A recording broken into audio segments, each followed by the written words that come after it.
let's continue this experiment to discover the magic of some of our materials. This is in Blender, and of course you can have it smooth shaded, no matter how strong an angle those vertices show, or you can have it flat shaded. I did apply an additional subdivision surface modifier here, and then I exported that. And when I exported, I did indicate that I wanted the material properties. There it is for wavefront.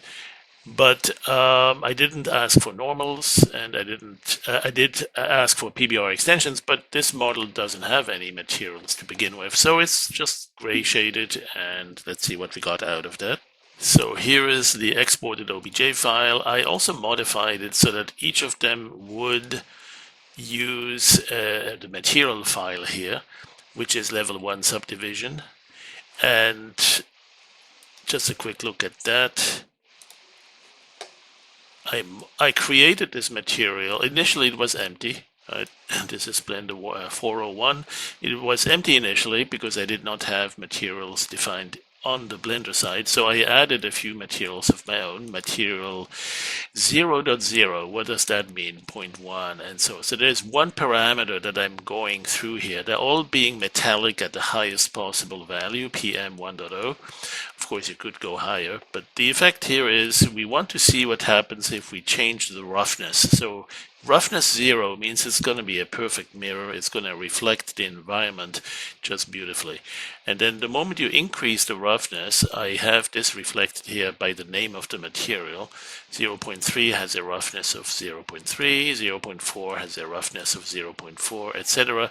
all the way down to a very strong dispersion and roughness, changing the metallic property. I mean, the metallic property is still there, but the roughness is making it very difficult to see that metallic reflection.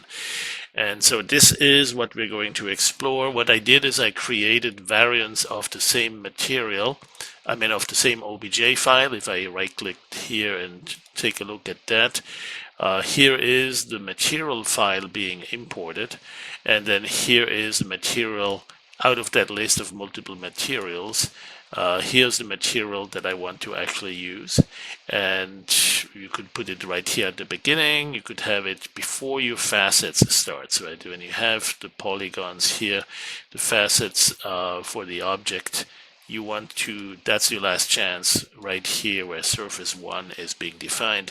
Before the facets start getting listed, you want to say which material you want. I actually can do that right here, right after loading the material, but that's not the only place.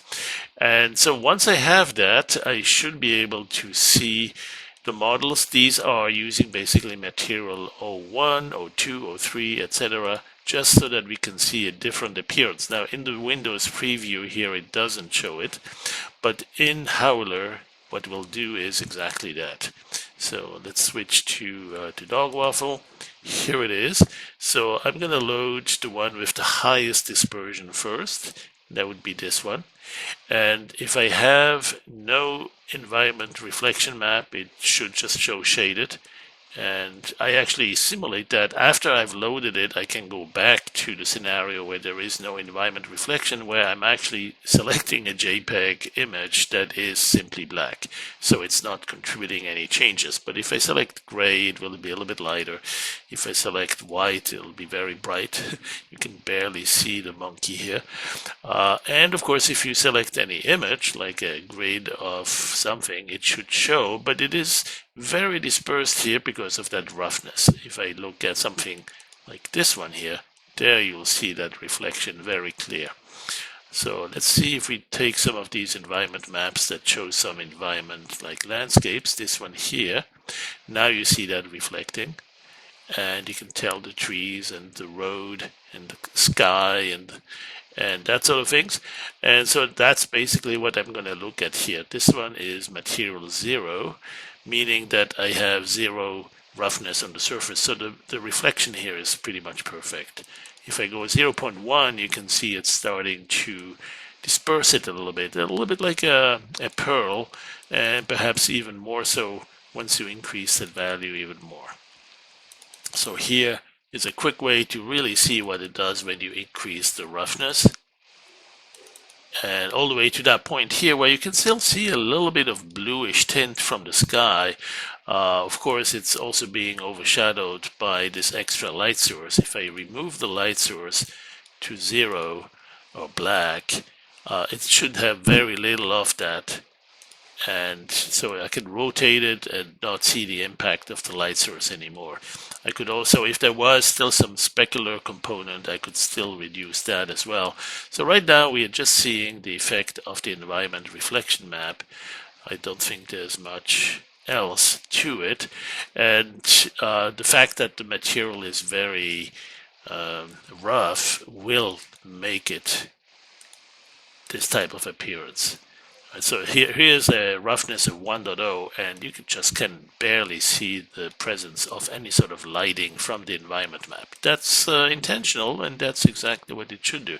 It does, however, give you a basic overtone of the color, right? If you look at this one, it has kind of brownish. This one has a bit more blue for the sky, and therefore you see sort of a bluish appearance. But the lights itself are not modifying that. If you want, you could add a little bit of white or maybe a yellowish light here, and then that will be one that you can further change the orientation with. But again, it's being very strongly diffused or disturbed by that roughness. And if you want to give it a little bit more of a reflection, maybe you go with this one. Here you start seeing the sky. Right now you can start seeing that there is some skylight being reflected, some ground dirt colors down here.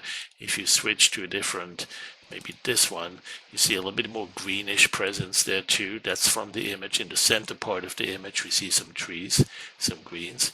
Let's go indoor, let's go inside some room. It's very difficult to see here, so let's go with an even lesser amount of roughness. And now we're starting to see some definition here. At 0.3 or 0.2, you're starting to see a little bit of a hint of, hey, it looks like we're inside a room, and there are some shapes starting to take shapes, pun intended. You can go to 0.1, you can go to 0, and then so when